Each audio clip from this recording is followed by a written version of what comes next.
Thanks for having me, and thanks all of you guys for showing up. I'm curious, who here is in PL? Great. Thanks everyone for coming, despite the impending deadline. I'm going to try to finish like 5 minutes before, so that you guys can make one last pass on your papers. Anyway, so I'm going to tell you about some work that I've been doing in the last couple of years on programming languages and formal methods techniques for software-defined networks. And hopefully show you that there's a lot of really cool research that you can do in this space. So let's start from basics. Let's start by thinking about the structure of a network. Okay, so what happens when your desktop computer wants to talk to some servers out in the cloud? Wow, are you all right? I'm fine. Okay. This is like when you go and, you go and buy a ticket for the James Bond movie. Sure. 5 minutes okay. after it started. So how does your desktop computer talk to servers out in the cloud? So on your local network, these machines are connected to each other using devices called switches.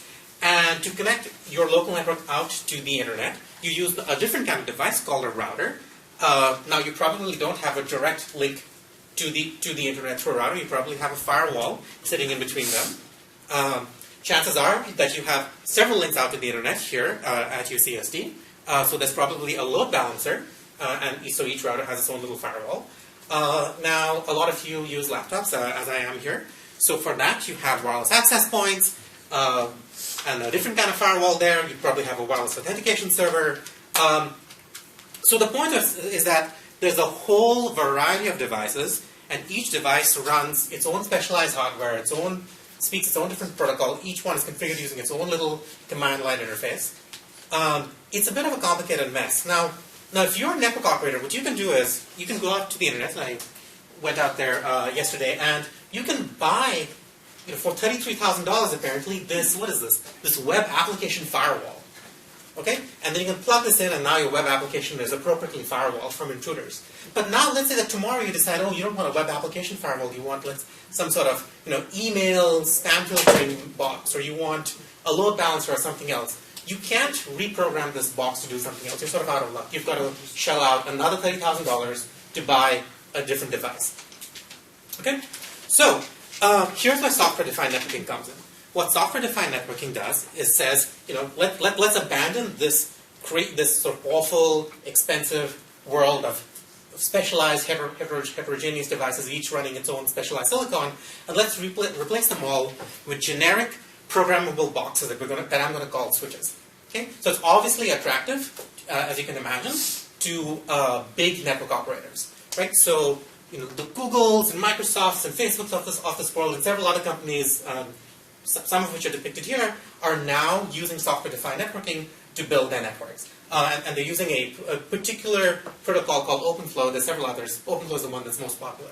Right? So the Google backbone network uses OpenFlow. Windows Azure data centers use OpenFlow for certain kinds of tasks. So software-defined networking has sort of come into industry in a big way. So here's the sort of very high-level 30,000-foot view of the architecture for software-defined networking. Oh, by the way, people should feel free to sort of ask questions or heckle at any time. Okay? So here's the cartoon view of a software-defined network. So you have your generic programmable switches, these things in blue here, and they speak, and the way you program them is that you have a centralized controller machine. This is meant to be a generic server in red that programs these switches using some sort of standardized protocol, and OpenFlow is the one that's most popular. So for your controller, there's various platforms that you could use. So Beacon, Floodlight, these are two very popular sort of industrial strength open source platforms. Box is a research platform out of Stanford and Berkeley. And for your switches, you can now buy an OpenFlow compatible switch from various major vendors, including several, and some smaller startups like Pika 8. Okay?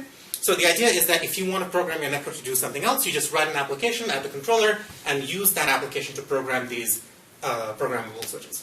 Okay? So here's a very high-level view of what the protocol looks like. I just want to give you a taste of this. So there's what the protocol essentially defines are just several kinds of messages that switches can send to controllers and vice versa.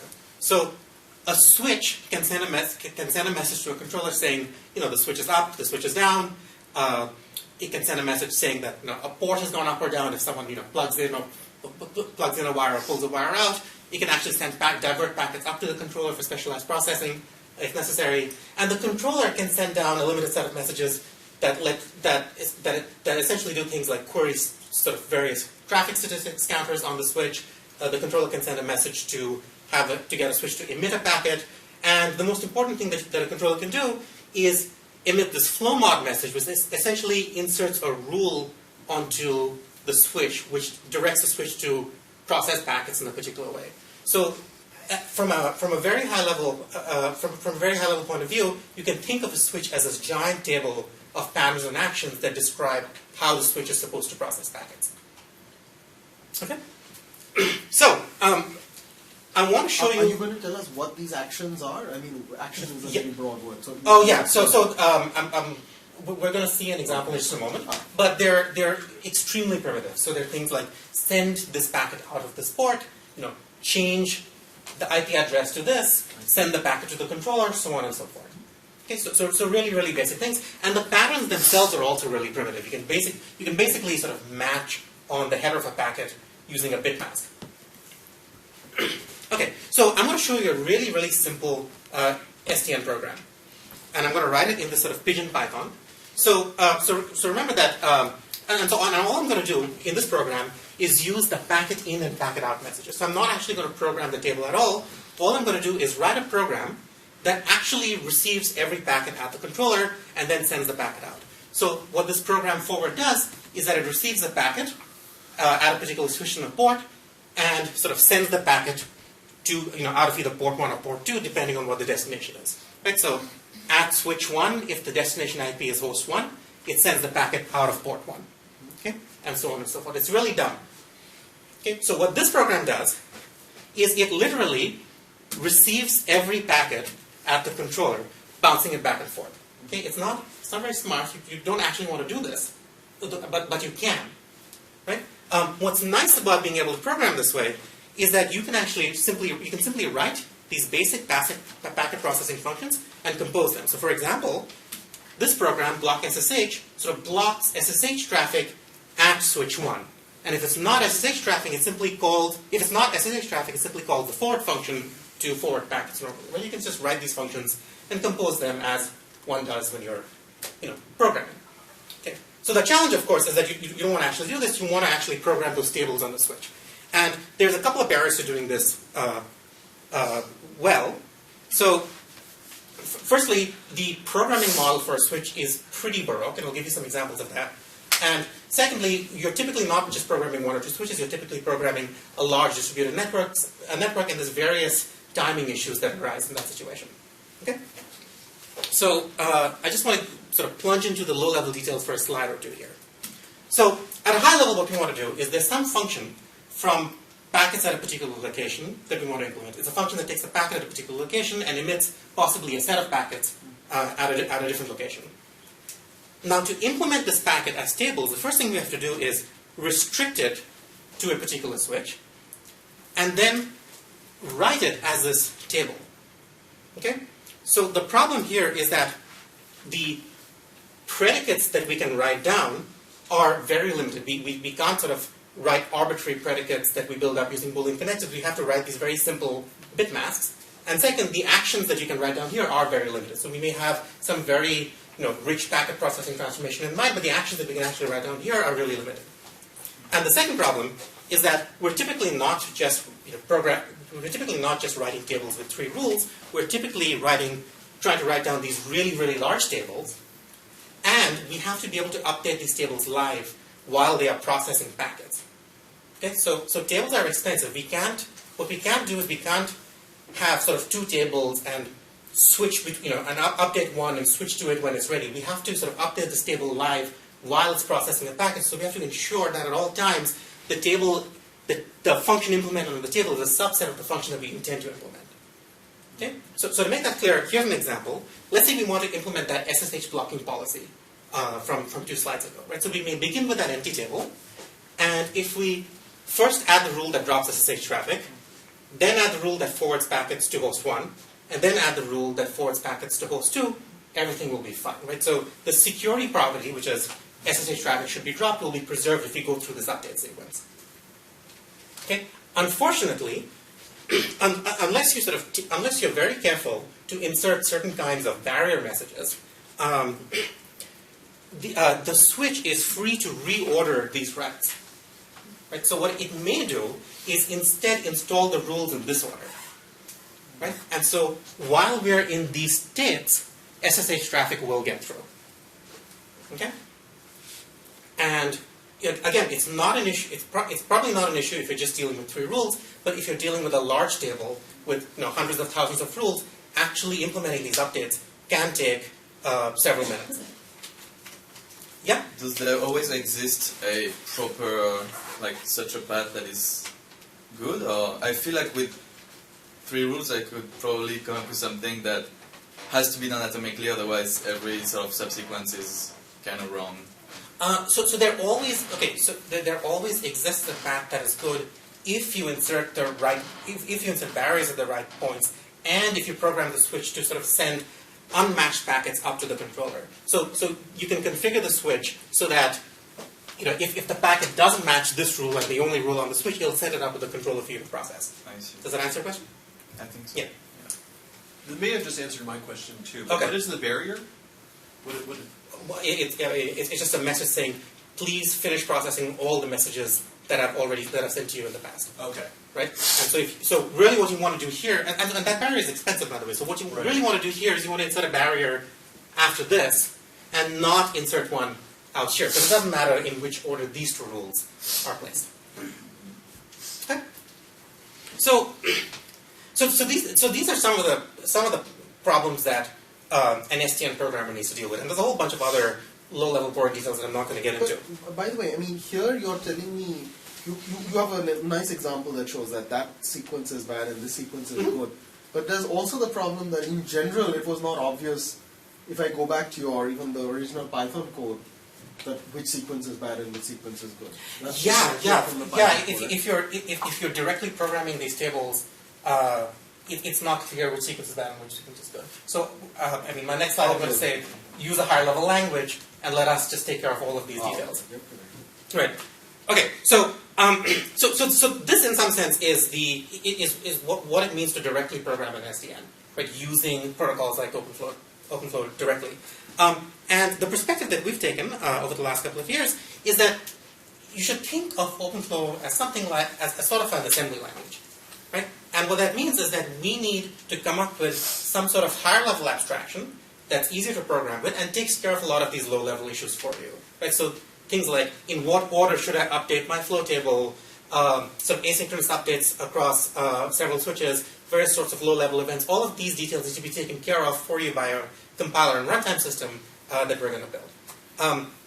I should say, by the way, the kinds of bugs that I pointed out, they're not sort of, like purely academic. They actually do exist in several controllers that we've looked at. As we started to study the semantics of OpenFlow in detail, we sort of thought back to other open source controls and found bugs in them. And I'm only responsible for this code. Like, those are other people. Okay, so with that, let me get started. I'm going to present a high-level language for programming software-defined networks. This is a language that we call NetKAT, and I'm going to start out by sort of introducing its syntax and semantics. The core language is extremely simple, right? It just has a couple of constructors. So the most basic NetKAT program is the program faults, which takes in packets and drops them. So you should think of these as functions from packets or sets of packets. Okay. The next most elementary program is the program true, which takes the packet and is the identity function. Okay. The program field equals val is a predicate. So if the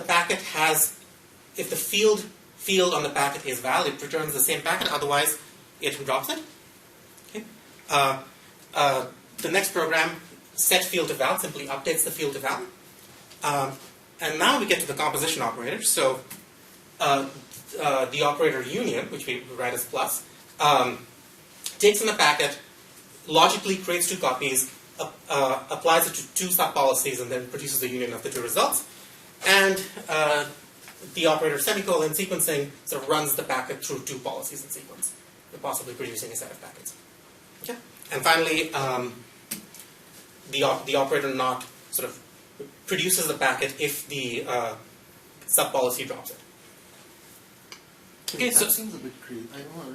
Maybe it's not important. okay. Well, so you're supposed to you can't use an update within this policy if you can. So long as the sub-policy is sort of a predicate. No, I guess what I meant is, to me, each of those actions was a kind of function from packet to list of packet, Mm-hmm. set of packet. And so it seems like negating means like the universe of packets. That it seems like it's wait a minute, what? So long as you don't use one of the update operations in here, and so long as you're only using predicates and union and sequencing, Right. they sort of have the same algebra as Boolean expressions. So you're always producing either the empty set or the singleton set. Okay, so let's look at how you can write some simple programs using NetKAT. Okay, so let's say we want to implement the policy. This is the policy we have, essentially the policy we had before, which is firewall SSH traffic and send everything else reporting. Right? Here's the program in NetKAT, and here's the table that our compiler generates. Okay, and so you can see that since tables don't have sort of the full set of Boolean connectors, we need to actually produce these two rules. The first rule matches SSH traffic and drops it, and then there's a wildcard rule which forwards packets to port N. Okay? There's this other little game that we're playing here, which is that we're treating port as a field on the packet, even though it's not. Right? So the current port is treated as a header, but it really what it represents is the port at which the packet is located, and we emit actions such as send it out of port N. Okay, so here's another policy. What we're going to do now is we're going to monitor SSH traffic by sending it to the controller, and at the same time, forward traffic between ports 1 and 2. Okay? So here's the table for the monitoring policy. We're going to match SSH traffic and send it to the controller, and here's the table for the forwarding policy. It just sends packets between ports 1 and 2. So that's straightforward. But now when we put them together, we have to sort of calculate what is essentially a cross product of these rules. Right? So the important thing here is that these rules in yellow don't occur in any of these subtables. Like our compiler generates these things for you. Right? So SSH traffic going between ports 1 and 2 needs to be sent both to port 1 and 2, or to and to the controller. Right? Can you? I'm a bit slow. What is this port equals 1 semicolon port? Oh, that one was a predicate, and that one is an test. update. I get it. Okay, Yeah, test if you're at port 1, I get it. and then set the port to 2. Right. Okay. So, Both assignments. yeah. And so I think this is going to be my last example. So this is sort of the essence of network address translation. So we're going to match packets going to port 80, rewrite their destination to port 8080 instead, and then route them between ports 1 and 2. And so the way our compiler works is that it's going to produce these subtables first, and then synthesize this table. And again, the point here is that the rules that we produce here don't exist anywhere. They're sort of synthesized from these. Timo, question? Yeah. The first predicate TCP that's equals 80, if that doesn't hold, wouldn't have dropped the packet? Yeah. That's what's going to happen here. So given that those two are sequenced via semicolon, wouldn't this rule essentially filter all traffic that That's is not predicate? That's exactly what it does. And if you look at this table, that's what happens, right? We have a pattern that matches traffic coming in from port 1 with destination 80, traffic coming in from port 2 with destination 80, and there's no other rule. So out here we really have dropped all of it. Yeah. If you didn't want to do that, you could sort of union this with a policy that matches everything that's not port 8080 and then process it in some other way. You could just forward it, for example. Sure, another question. I'm sorry.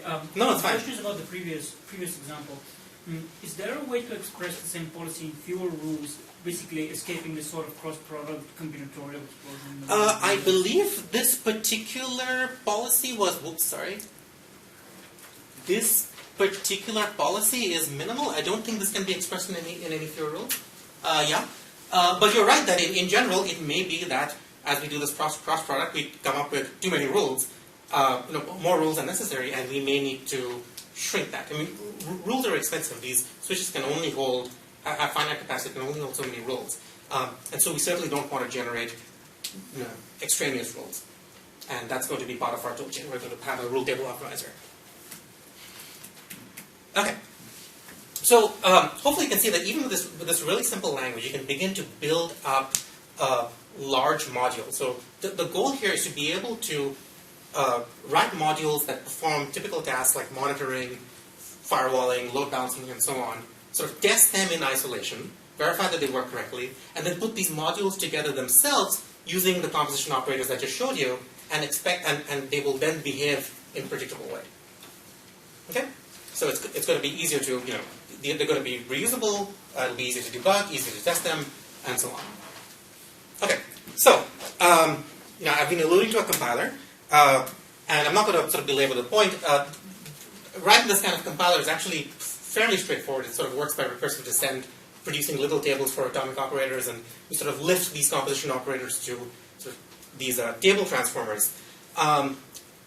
And proving the compiler correct isn't particularly hard either. What's hard is sort of getting the semantics of OpenFlow matching right. There's turned out to be all sorts of weird, sort of protocol-dependent details that one has to worry about, and I'm not going to sort of belabor the point here. We also have a table minimization optimization to deal with the problem that you pointed out, and so we do all that. Really, the hard part is not compiling policies to tables, but actually implementing the runtime system, right? So I talked about a bunch of bugs in the past, right? How do you know that you've issued the right update sequence, so on and so forth. Our runtime, it's up to our runtime system to ensure that those low-level details are hidden from you appropriately. Okay? So, yeah? Alright, it's unrelated, but before we go into that, on the compiler side, are there configurations that are either like not realizable or that are creating trouble later down the road, and does your compiler sort of warn the user? I mean, are there pretty much every program in the language that I showed, in this language, is realizable. Okay. The only issue that can happen is that your program may need more rules than what's available in hardware.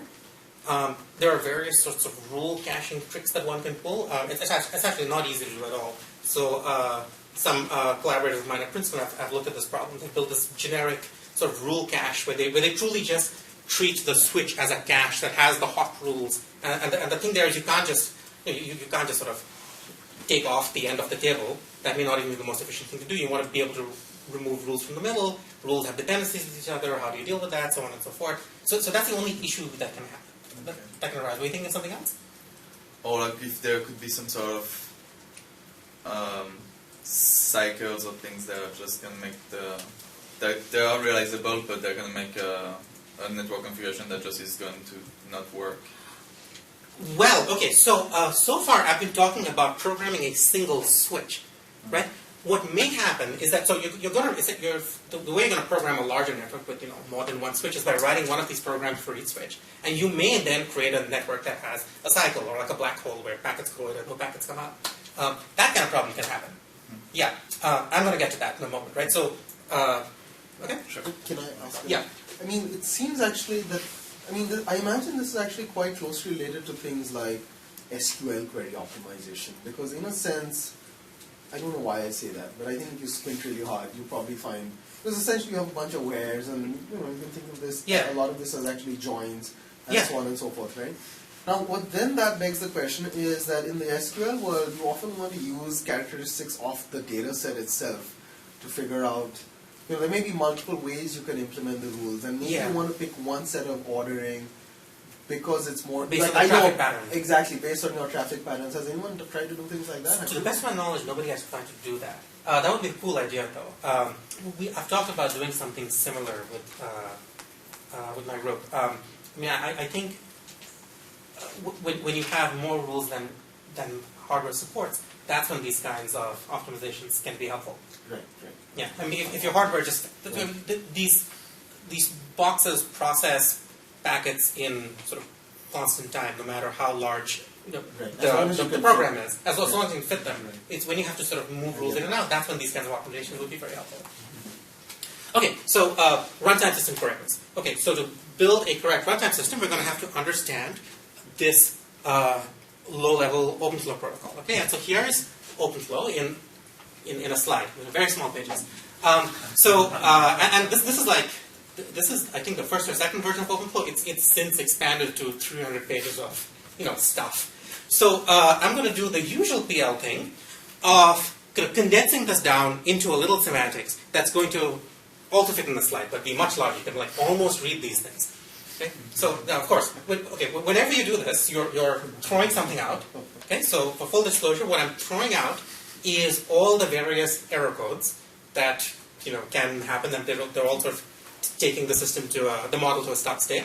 I'm throwing out various operations that have to deal with sort of counters of various sorts. So each port has a byte, packet and byte counter. Every rule has counters. I'm eliminating all of that stuff. What I am going to model here is all the essential details related to packet processing, packet forwarding, and all essential forms of asynchrony in switches. Okay. So to give you an example, so if you look at the spec, you'll find this C struct, for example, which specifies exactly what a match rule looks like, sort of when laid out in bits and bytes. And so we model that as a data structure. There's this amazing flowchart which describes all the weird things that can go wrong when you try to match on a pattern. I said that you can think of a pattern as a bit mask. I lied.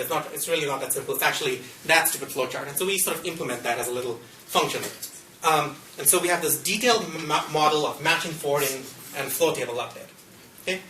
If you read the spec, you find all sorts of like choice quotes about sort of asynchrony in these systems, right? So for example, just because you say, forward out of port 1, then forward out of port 2, doesn't mean packets go out in that order. And there's several other sorts of things. Like for example, in the absence of barrier messages, switches may arbitrarily reorder messages to maximize performance. This is the bug that we talked about earlier, right? And so we model all of this in great detail. Okay? And what we get at the end is a sort of PyCalculus style operational model of the network. Okay? So what does it mean what does it mean to correctly implement a language like NetKAT, given this low-level model? Okay? So at a high level, here's what we do. So you can think, so the programming model of NetKAT is that packets exist at individual switches and hosts, and they proceed by making big hops from the network. So this packet starts out at host 1, and then goes to switch 1 port 1, then goes to switch 2 port 1, and then finally arrives at host 2. What actually happens in the network is that the packet sort of chugs along the wire, and then maybe when it hits that switch, it goes up to the controller, which responds by adding rules, and then maybe it comes to that switch, it's buffered for a little while, so on and so forth. That's what our low-level semantics models, and we prove a weak by simulation between this high-level model and this low-level operational model of the network. Okay? Wait, where's the runtime in this? I'm missing something.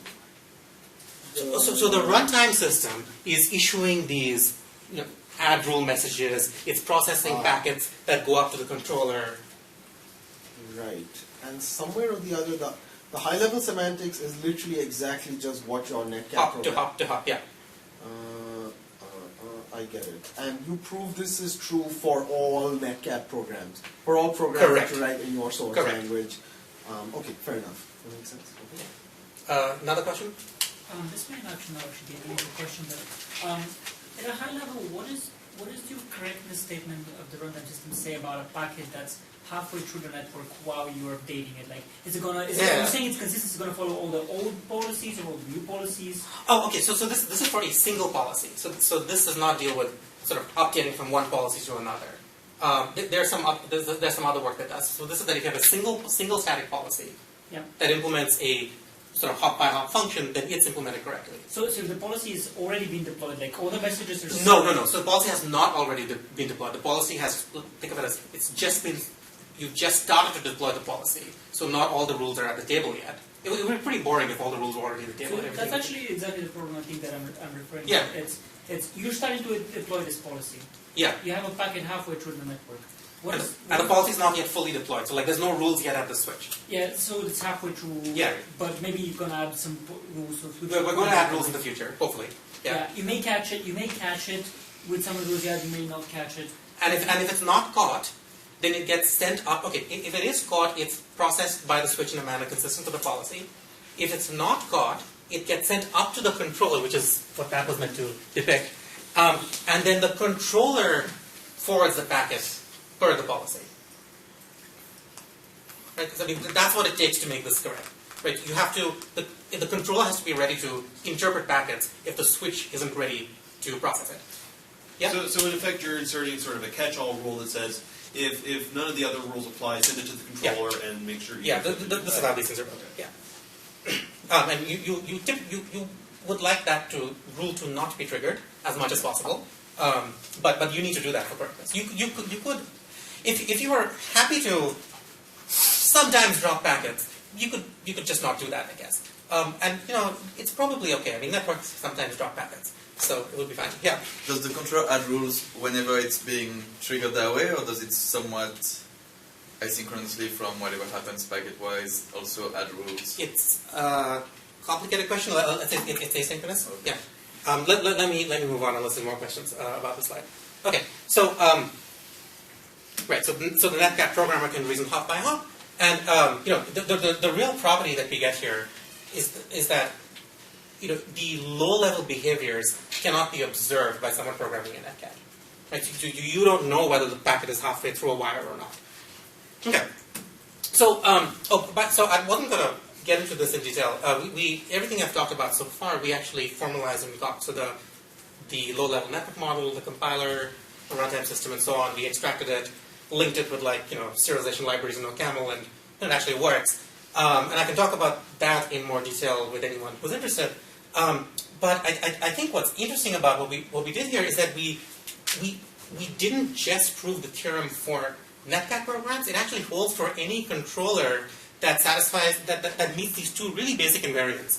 And you can sort of think of it as like a rule of thumb. Like even if you're not going to go to the trouble of fully verifying your system, if you're confident that your implementation meets these two basic invariants, then you have some assurance that you've implemented your function correctly. Right? So even if you're not using our verified system. What other rules would you have other than the subset? You mean some random stale rules? Is that what you're worried about? Stale rules, or just sort of you might have issued the bottom half of the table before the top half, something of that sort. But that's a subset. I'm sorry. Sorry, it's a little glib on the slide. So subset meaning it needs to be. It shouldn't say subset. It should really be the rules and the rules on the switch should implement. Should be consistent with the function you're trying to implement, or send it up to the controller for the controller to handle. And this involves sending down barrier messages and so on. Okay, so this wow. I hope I won't exceed the PLDA deadline. So the story so far is that network programming is hard, and so you should write programs in NetKAT instead, and you should trust the NetKAT compiler and runtime system. Okay, this is great. But what if the program that you've written is itself wrong? Okay? Then it's great that we have a verified compiler and runtime system, but it's not going to help you if the program you write is itself incorrect. And this is something you should be worried about. There's like this. You guys, I mean, I noticed this, and I'm sure some of you have too. There's this like constant stream of like network outages reported in the media, right? So GitHub goes down, Amazon goes down, GoDaddy went down, United went down in 2013 and 2015. So I actually didn't have to update the slide because they just keep going down consistently. So okay, so what does it mean to verify properties of a NetKAT program? So to understand that, let's think about the kinds of properties a network operator might ask about a network. So a really basic property that you might want to, a really basic question you might ask is, are all hosts connected to each other? Right? If not, chances are something's wrong. Another question you might ask is, does all traffic from the internet out there traverse the firewall? Like if you have a firewall, you really want to make sure it goes there, even if there's some other shorter path to a host. Okay? Another question you might ask is, are there no forwarding loops in the network? Right? This is something you asked about this a moment ago. And finally, you may also ask, another question you might ask is, okay, I have all these properties that are true, but imagine I reconfigure or even rewire the network in some way. Do these properties still hold? Okay? So these are important questions, and these are questions that folks in networking have been hammering away at recently.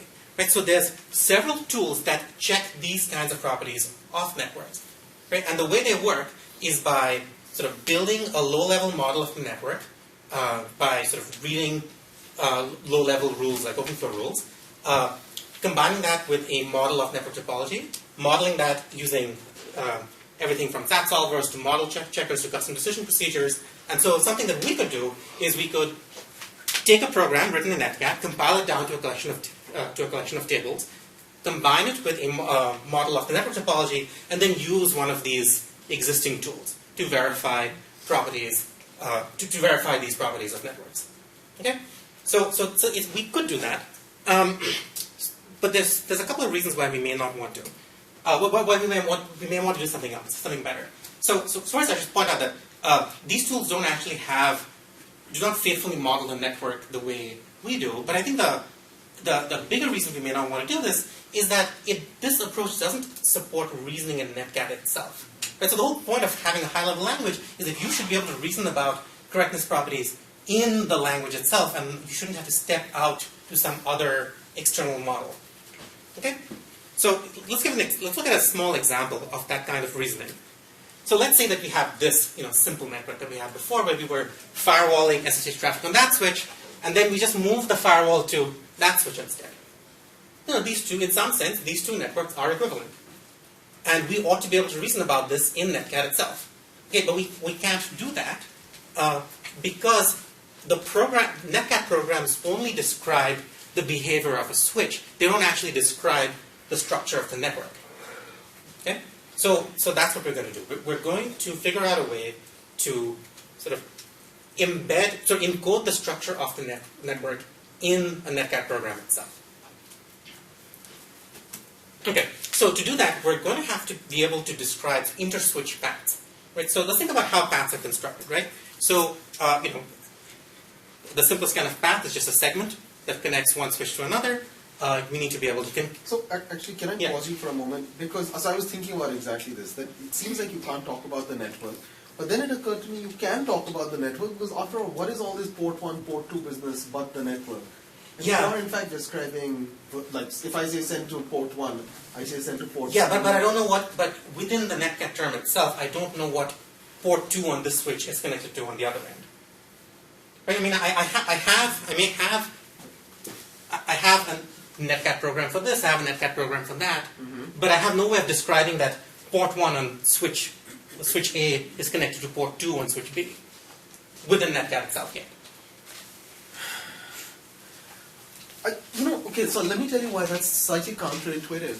Because in the bisimulation thing that you talked about 5 minutes ago, okay. It seems like the network was part of the bisimulation, and yet if you're saying at NetKAT level there's no network. Sorry. So I just drew a cartoon of the bisimulation. To actually do that bisimulation, you have to couple the NetKAT program with this sort of other model of network connectivity between switches. I see. That's what makes the bisimulation work. Okay. It's not between a pure NetKAT term and the low-level model. Good point. Yeah. Okay. So, but we want to get away from that. We would like to be able to do the bisimulation between pure NetKAT here and the low-level model down here, which is what we're going to get to. Okay. So let's think about inter-switch paths. Right. So we have segments, we have path concatenation, we have alternation, and the other way to construct paths is by having loops. Like hopefully the network doesn't actually have, you certainly have sort of physical loops. Hopefully you don't have forwarding loops in your network, but you need to be able to describe loops so that you can reason about their actions. Okay, so here's what we're going to do. All we're going to do is extend the language we've seen so far with these two constructs.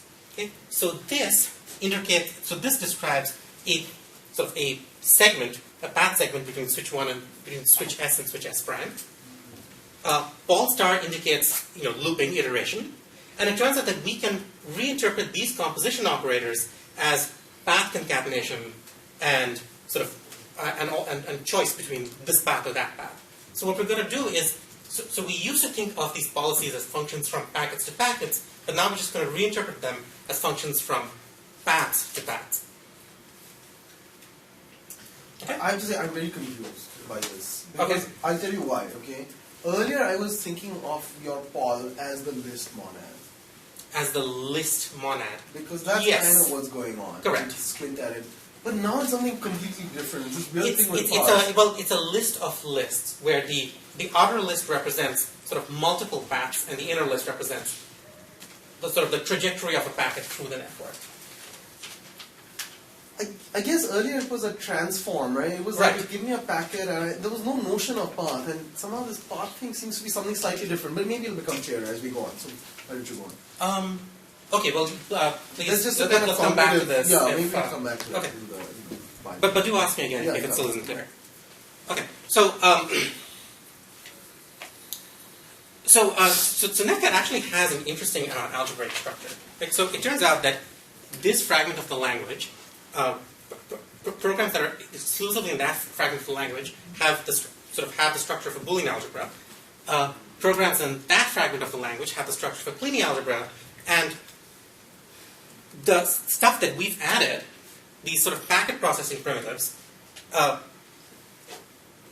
is what makes NetKAT. So this fragment is called cleaning algebra test. It's something that has been studied for quite some time. Dexter Cozen came up with this in the mid-90s. And what NetKAT does is it takes cleaning algebra with tests, adds in these packet primitives to form NetKAT. Okay?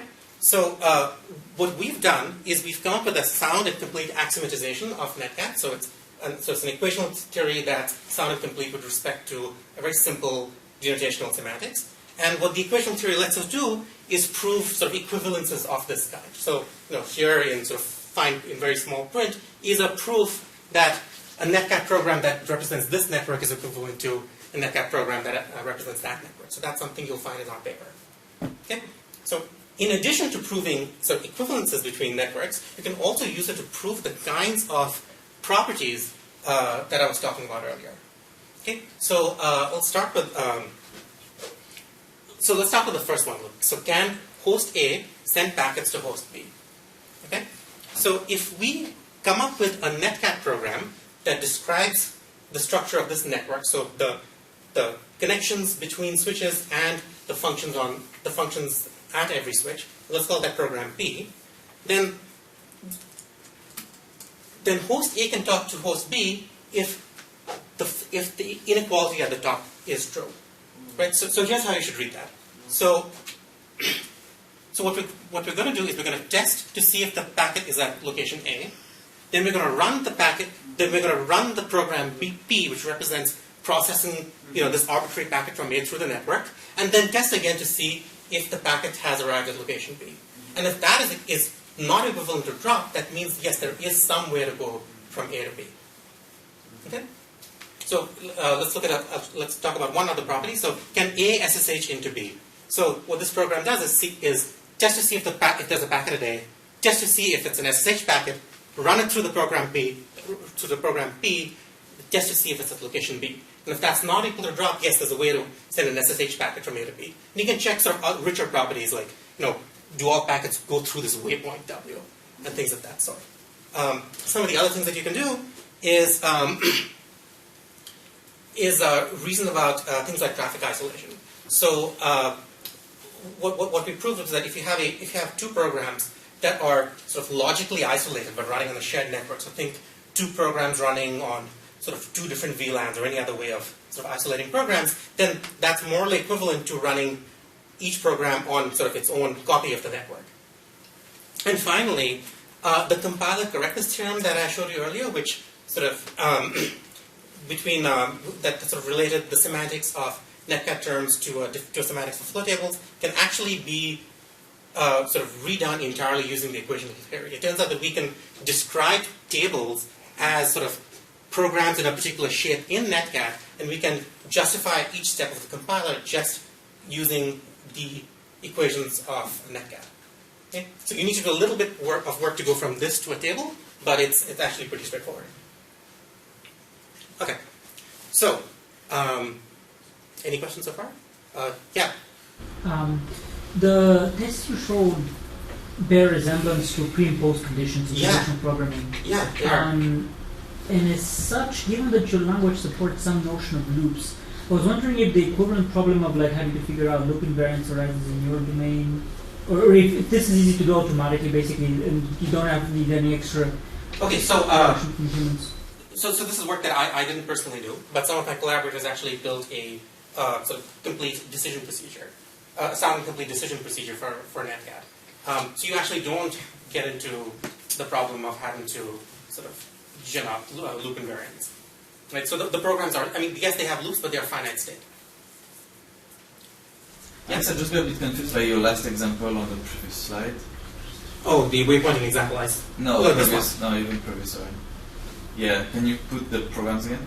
Why does, I mean, what, when you do P semicolon, does that mean you have to go through the entire program, or? It means you follow some path through the program, right? So the program P is meant to represent all possible paths through the network, right? So you follow some path through the network.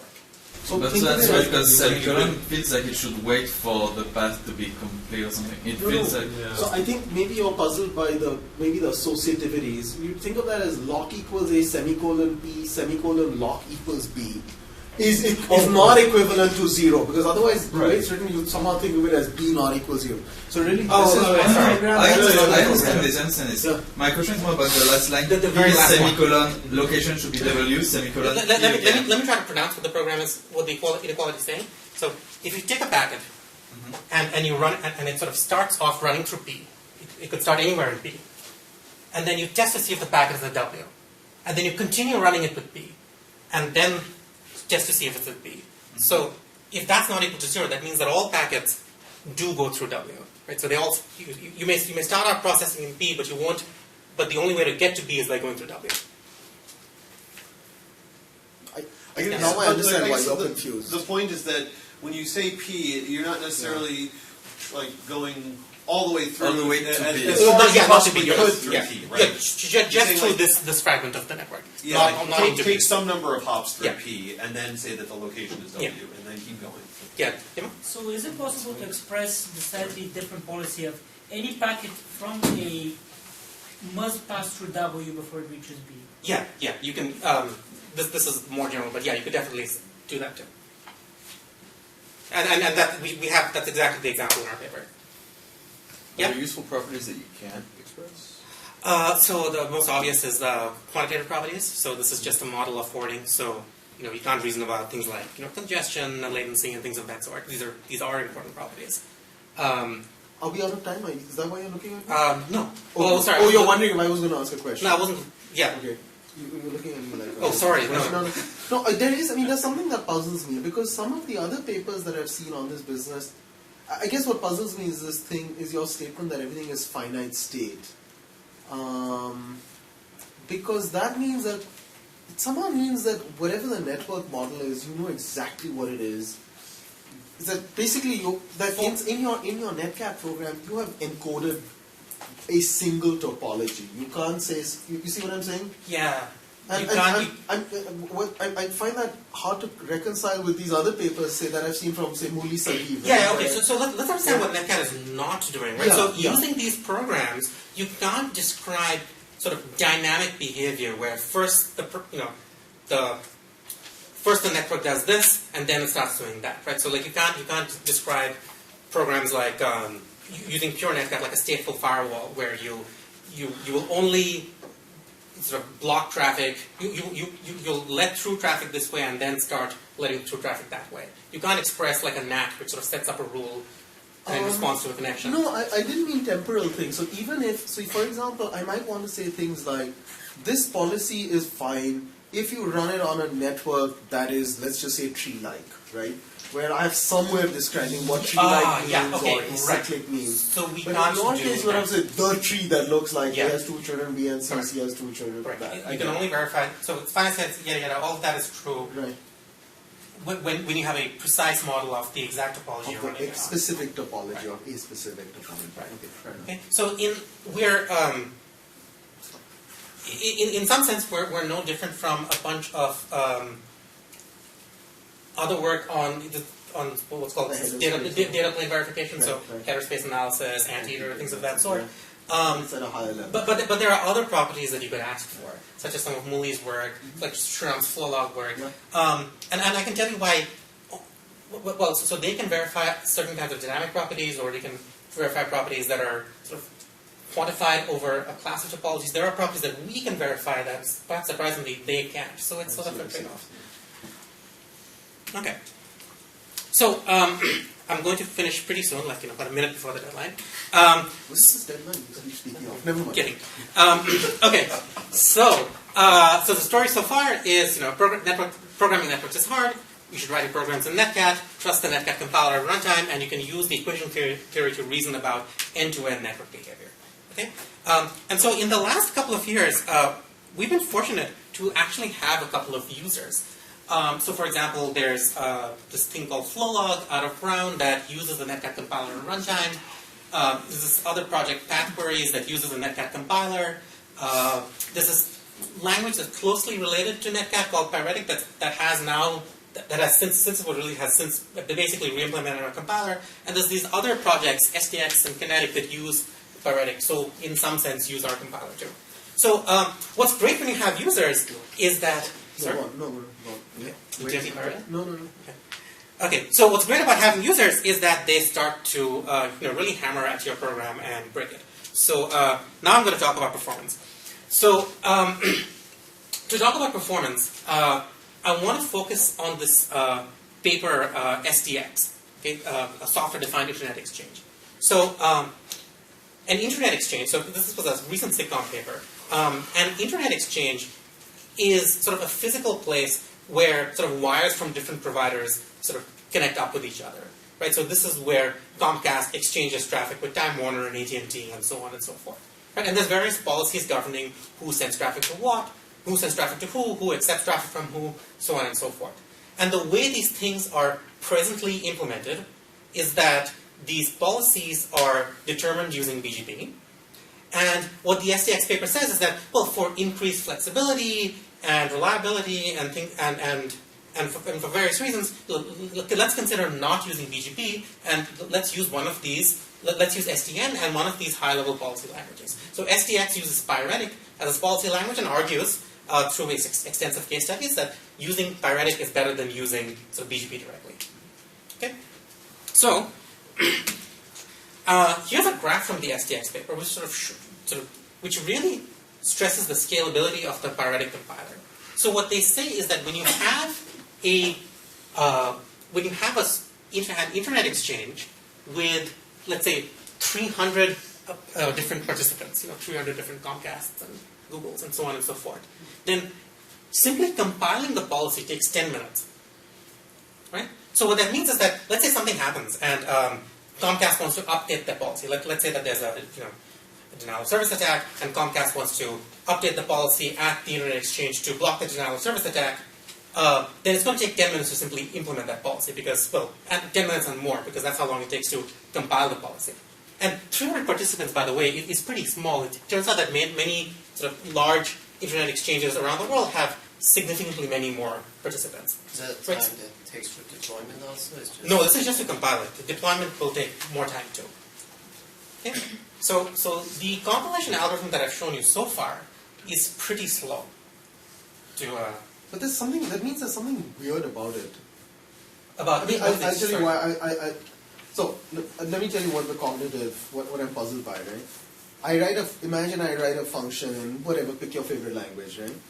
And now what you're saying is if 700 people use that function, somehow it takes much longer to compile.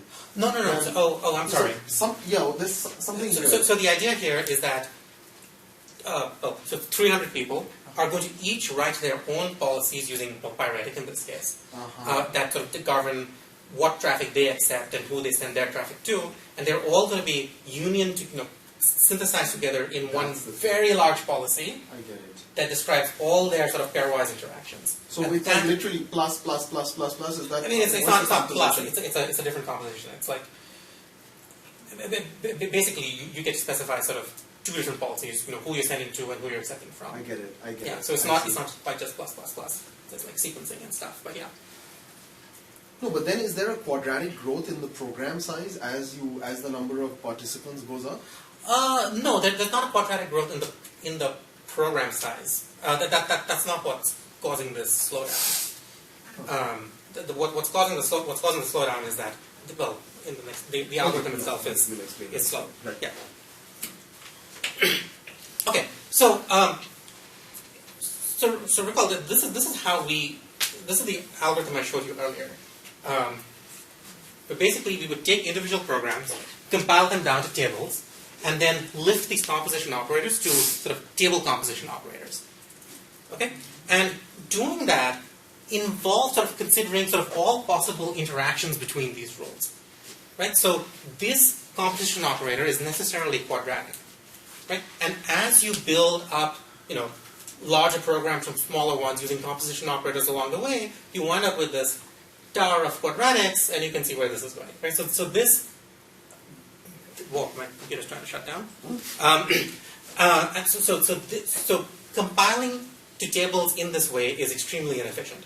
Right? So you need to produce tables. At the end of the day, tables have to be produced, but tables are a terrible intermediate representation for representing these policies.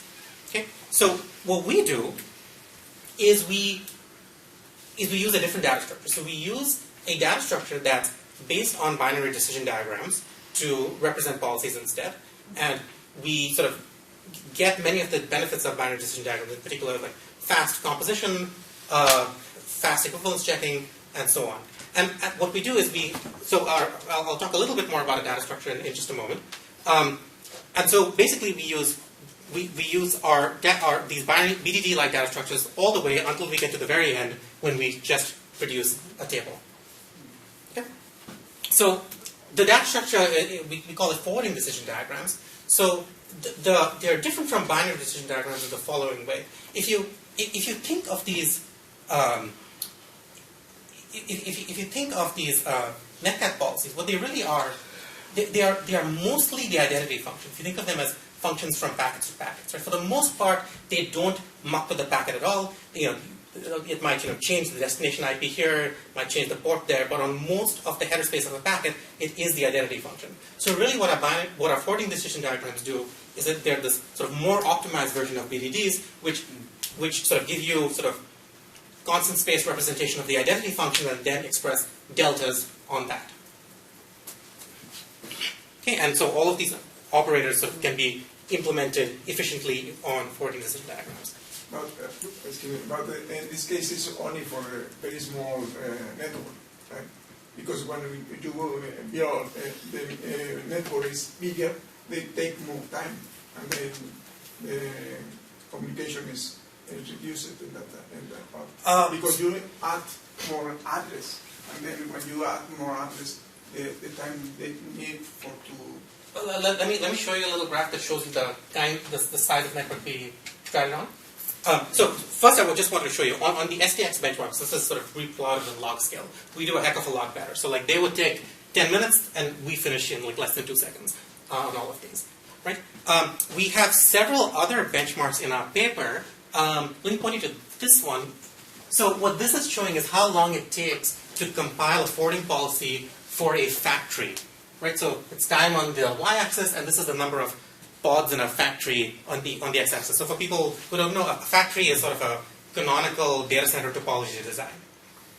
Right? And the number of hosts that a factory can interconnect grows sort of it's sort of cubic in the number of pods. Right? So it looks well. So for a sort of a 60-pod factory, which is pretty darn large, it takes about 90 seconds. So this is a pretty large data center based on my understanding of data center networks. Okay, so we had to come up with our own benchmarks to actually stress our compiler, and this is how we do on a sort of model of a very large data center network. It takes about 90 seconds to compile that policy. Okay, and we have several other benchmarks. So for example, there's this data set called the topology zoo, which is just this collection of sort of random. Yeah, basically it's a collection of random graphs of various network topologies from all over the world, and this is sort of how long we take on the topology zoo. Okay. Right. I don't know if this answers your question. Broadband is okay, but when you are interested that the information is in all the network, and then all the information is in all the network, that means that it's used at the time on all the network.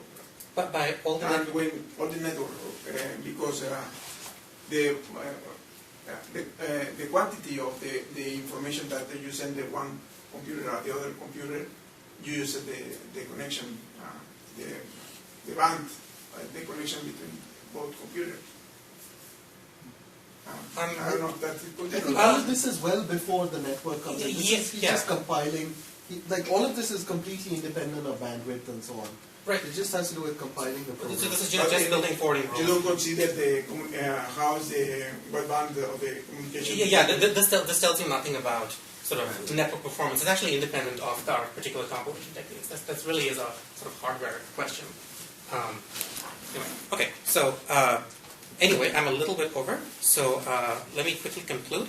So hopefully I've shown you that sort of SDN really is a sort of enabling technology that allows you to do lots of interesting PL research in the context of networking. I've just talked about some of the work that I've done. There's several other researchers now working in this space. It's a lot of fun. You should talk to me if you want to know more about it. Thanks all for coming. Appreciate it.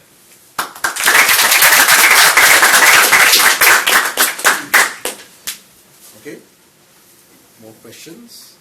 So, do you have any works done about kind of like finding independent sets and then I'm sorry, what is like finding kind independent of like finding independent sets, independent roles, and try to compile it separately? Because deploying different controllers, I think we have multiple controllers that each one can part of the sets.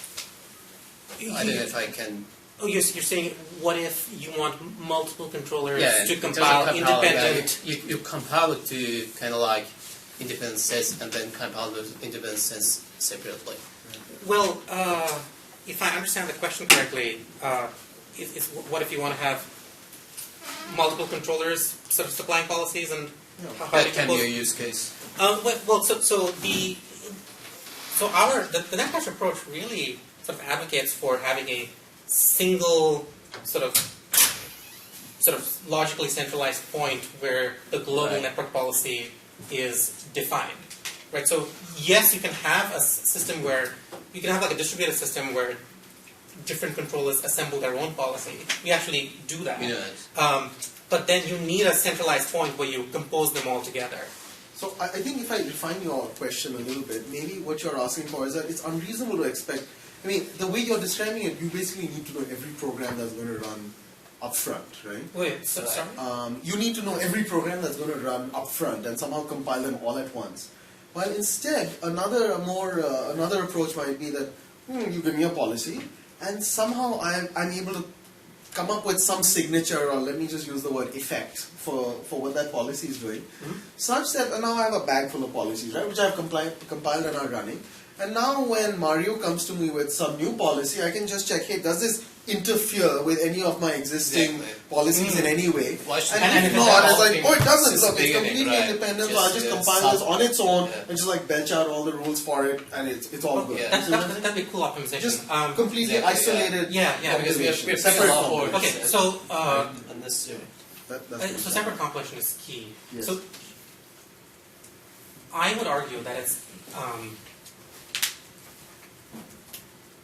okay. So part of the point is that policies often do interfere with each other, but we have a way to check that. You can use the decision procedure to check that.